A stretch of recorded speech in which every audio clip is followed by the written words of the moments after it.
नमस्कार दोस्तों, यूनिवर्सलपीडिया में आपका स्वागत है। आज हम बात करेंगे जंगल के एक ऐसे ताकतवर और रहस्यमय जानवर के बारे में जिसने हमेशा से मानव कल्पना को आकर्षित किया है। ये जानवर है भेड़िया। हमारी लोक कथाओं में भेड़िया कभी खलनायक तो कभी सहायक बनकर आता रहा है। इस वीडियो में हम इस तेज तर्रार जानवर के बारे में अनोखी बातों को जानेंगे, जिससे भेड़िए के बारे में आपको बहुत कुछ नया पता चलेगा। आइए शुरू करते हैं। दोस्तों, भेड़िया कैनिस लूपस नामक प्रजाति का सदस्य है, जो कुत्ते के परिवार केनिडे से संबंधित है। दुनिया भर में भेड़ियों की लगभग 38 उपप्रजातियां पाई जाती हैं, जिनमें से कई विलुप्त हो चुकी हैं। ज्यादातर भेड़िए उत्तरी अमेरिका, यूरोप, एशिया और उत्तरी अफ्रीका में पाए जाते हैं। भारत में हिमालय के क्षेत्रों, जम्मू कश्मीर, हिमाचल प्रदेश और उत्तराखंड में हिमालयी भेड़िया पाया जाता है, जो वैज्ञानिक रूप से कैनिस हिमालयेंसिस के नाम से जाना जाता है। दिलचस्प बात यह है कि अलग अलग क्षेत्रों के भेड़ियों का आकार, रंग और व्यवहार भिन्न भिन्न होता है। भेड़िया एक बहुत ही सामाजिक प्राणी होता है। भेड़िए अक्सर झुंड में रहते हैं। एक औसत झुंड में 6 से 10 सदस्य होते हैं, लेकिन यह संख्या 2 से लेकर 30 तक भी हो सकती है। हर झुंड में एक अल्फा मेल और अल्फा फीमेल भेड़िए होते हैं। ये मेल फीमेल भेड़िए की जोड़ी ही पूरे झुंड का नेतृत्व करती हैं। ये जोड़ी ही आमतौर पर प्रजनन करती है। झुंड के दूसरे सदस्य अक्सर इस मुख्य जोड़े के बच्चे या रिश्तेदार होते हैं। पूरे झुंड में हर भेड़िए का अपनी एक जगह और रोल होता है। झुंड के सभी सदस्य मिलकर शिकार करते हैं, बच्चों की देखभाल करते हैं और जिस जगह पर रहते हैं उसकी रक्षा करते हैं। भेड़ियों का संचार कौशल बहुत विकसित होता है। उनकी प्रसिद्ध हाउलिंग यानी चीत्कार वाली तेज आवाज पूरे झुंड के सदस्यों के बीच संचार का काम करती है, जो लगभग 9.5 किलोमीटर यानी लगभग 6 मील तक सुनी जा सकती है। भेड़िए अलग अलग तरह की आवाजें निकालते हैं, हाउल, ग्रोल, बाक और वाइन, जो अलग अलग संदेश देती हैं। इसके अलावा वे शारीरिक भाषा का भी उपयोग करते हैं। कानों की स्थिति, पूंछ का हिलना, होठों का खींचना और आंखों का संपर्क, ये सब उनके संचार का हिस्सा हैं। वैज्ञानिकों का मानना है कि भेड़ियों के पास लगभग 200 अलग अलग चेहरे के भाव हैं, जो उनके भावनात्मक संचार को और भी जटिल बनाते हैं। भेड़िए बड़े तेज शिकारी होते हैं। वे लगातार 20 किलोमीटर प्रति घंटे की गति से दौड़ सकते हैं और छोटी सी दौड़ में ही 55 से 60 किलोमीटर प्रति घंटे तक की गति प्राप्त कर सकते हैं। उनकी कूदने की क्षमता भी अद्भुत होती है। वे एक छलांग में 16 फीट यानी लगभग 5 मीटर तक कूद सकते हैं। भेड़ियों के पैर विशेष रूप से बर्फ पर चलने के लिए अनुकूलित हैं और उनके पंजे उन्हें बर्फीले इलाकों में भी आसानी से चलने फिरने में मदद करते हैं। उनकी सुनने की क्षमता भी असाधारण है। वे लगभग 9.5 किलोमीटर यानी 6 मील तक की दूरी से आवाजें सुन सकते हैं। उनकी सूंघने की क्षमता भी बहुत तेज होती है। भेड़ियों को लगभग 1.5 किलोमीटर दूर से ही किसी जानवर की गंध का पता चल जाता है। भेड़िए मांसाहारी हैं और मुख्य रूप से बड़े स्तनधारियों का शिकार करते हैं। वे हिरण, एल्क, मूस, बाइसन और यहाँ तक कि कुछ छोटे स्तनधारियों जैसे खरगोश, बीवर और चूहों का भी शिकार करते हैं। एक भेड़िया एक बार में अपने शरीर के वजन का 20% तक मांस खा सकता है, जो लगभग 9 किलोग्राम तक हो सकता है। भेड़िए अपने शिकार का पीछा करते करते उसे लंबी दूरी तक खदेड़ते हैं जब तक कि उनका शिकार थककर कमजोर न हो जाए। भेड़ियों की शिकार की सफलता दर लगभग 14% है, जो अन्य शिकारी जानवरों की तुलना में अधिक है। भेड़ियों के जबड़े इतने मजबूत होते हैं कि वे अपने शिकार की हड्डियों को भी आसानी से चबा सकते हैं। भेड़ियों का प्रजननकाल मौसम जनवरी से मार्च के बीच होता है। उनका गर्भकाल लगभग 63 दिनों का होता है, जिसके बाद मादा 5 से 6 बच्चों को जन्म देती है। भेड़िए के बच्चे जन्म के समय अंधे और बहरे होते हैं और उनका वजन केवल आधा किलो होता है।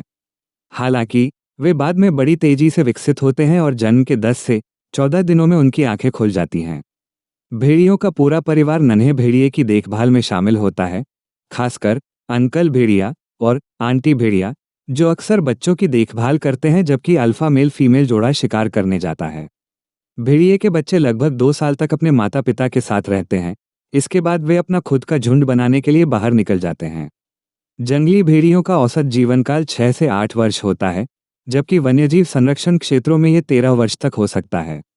कई तरह की रिसर्च से पता चला है कि अपने जीवनकाल में भेड़िए कई बीमारियों से घिर जाते हैं, जिनमें रेबीज, पार्वोवायरस, एंथ्रेक्स और डिस्टेंपर शामिल हैं। भेड़ियों के झुंड इन बीमारियों से लड़ने के लिए प्राकृतिक उपचार भी खोजते हैं। उदाहरण के लिए, वे कुछ विशेष तरह की जड़ी बूटियां खाते हैं जो परजीवियों को दूर रखने में मदद करती हैं। दिलचस्प बात यह है कि भेड़ियों में जैविक एंटीबायोटिक्स होते हैं जो उनके मुंह में घावों के इन्फेक्शन को रोकते हैं, जिससे वे अपने शिकार के मांस को खाते समय बैक्टीरिया के संक्रमण से बचे रहते हैं। भेड़िए कीस्टोन स्पीशीज हैं, जिनका मतलब है कि वे अपने पारिस्थितिकी तंत्र में महत्वपूर्ण भूमिका निभाते हैं। एक क्लासिक उदाहरण येलोस्टोन नेशनल पार्क में देखा गया, जहां 1920 के दशक में भेड़ियों को खत्म कर दिया गया था। इसके कारण वहां पर हिरणों की संख्या में तेजी से बढ़ी। इस कारण वहां हिरणों द्वारा बहुत ज्यादा वनस्पतियों की चराई हुई और वनस्पतियां कम होने लगीं। 1995 में भेड़ियों की वापसी के बाद न केवल हिरणों की आबादी नियंत्रित हुई, बल्कि नदियों का प्रवाह बदला, पेड़ों की संख्या बढ़ी और बीवा और अन्य प्रजातियां वापस आईं।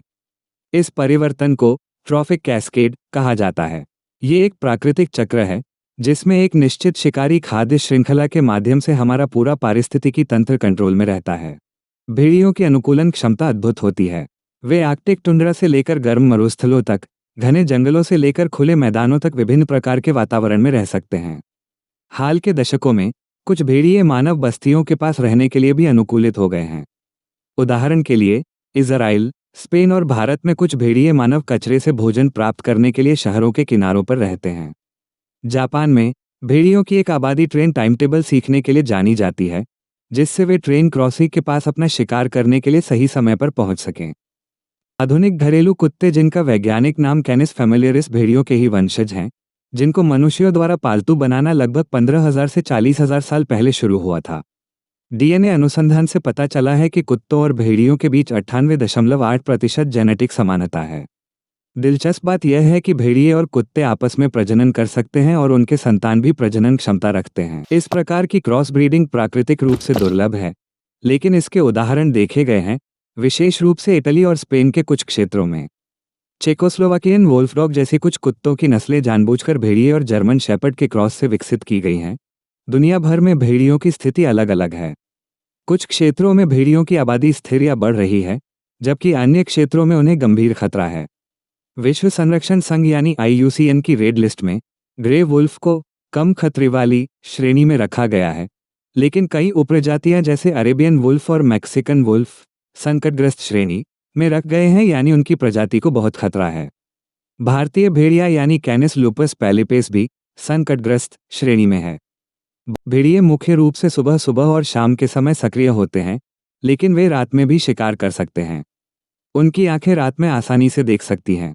भेड़ियों की आंखें अंधेरे में मनुष्यों की तुलना में 5 से 6 गुना अधिक प्रकाश ग्रहण कर सकती हैं। भेड़िए शिकार करते समय अपने शिकार का पीछा करने के लिए हवा के विरुद्ध दिशा में चलते हैं ताकि उनकी गंध शिकार तक न पहुंचे। रिसर्च में पाया गया है कि भेड़िए अक्सर चांदनी रातों में अधिक सफल शिकार करते हैं, क्योंकि उनकी दृष्टि अपने शिकार की तुलना में अधिक अनुकूलित होती है। चांद की ओर देखकर अपनी आवाज निकालना केवल एक मिथक है। भेड़िए चांद की ओर देखकर आवाज नहीं निकालते, बल्कि वे अपने झुंड तक अपनी आवाज पहुंचाने के लिए कभी भी आवाजें निकालते हैं। वैज्ञानिक अध्ययनों से पता चला है कि भेड़ियों की स्मरण शक्ति बहुत तेज होती है, तो उनकी शिकार करने की रणनीति भी कमाल की होती है। एक बार वो अपने क्षेत्र के बाहर की किसी भी जगह चले जाएं तो उन्हें वो जगह हमेशा याद रहती है और वे आसानी से उस जगह पहुंच जाते हैं। भेड़िए अपने भोजन को छिपाकर रखना भी जानते हैं और बाद में उसे ढूंढ सकते हैं। भेड़ियों को अपने पूरे जीवन में नई चीजें सीखते रहने की क्षमता के लिए जाना जाता है, जो उन्हें बदलते वातावरण में जीवित रहने में मदद करती है। कुछ वैज्ञानिकों का मानना है कि भेड़ियों की बुद्धिमत्ता शिंपांजी जैसे प्राइमेट्स के समान होती है। हाल रिसर्च से पता चला है कि भेड़ियों दिमागी क्षमताएं बहुत विकसित होती हैं। वे अपने झुंड के अन्य सदस्यों के व्यवहार और इरादों को समझ सकते हैं और उसके अनुसार अपना व्यवहार समायोजित करते हैं। भेड़िए अपने झुंड के भीतर सहानुभूति भी दिखाते हैं, घायल साथियों की देखभाल करते हैं और भोजन साझा करते हैं। भेड़ियों की आवाज हाउलिंग में एक प्रकार की खास क्रिया होती है, जिसमें खास ध्वनि संयोजन एक खास संदेश देते हैं, जिन्हें उनके झुंड का कोई सदस्य आसानी से समझ जाता है। अगर आपको ये वीडियो पसंद आया है तो कृपया इसे लाइक जरूर करें और दूसरों के साथ शेयर करें। आप हमारे चैनल यूनिवर्सलपीडिया को सब्सक्राइब करना ना भूलें। हमारे अगले वीडियो के नोटिफिकेशन के लिए आप बेल आइकन को भी दबा दें। अब मिलते हैं अगले वीडियो में एक नई जानकारी के साथ। नमस्कार।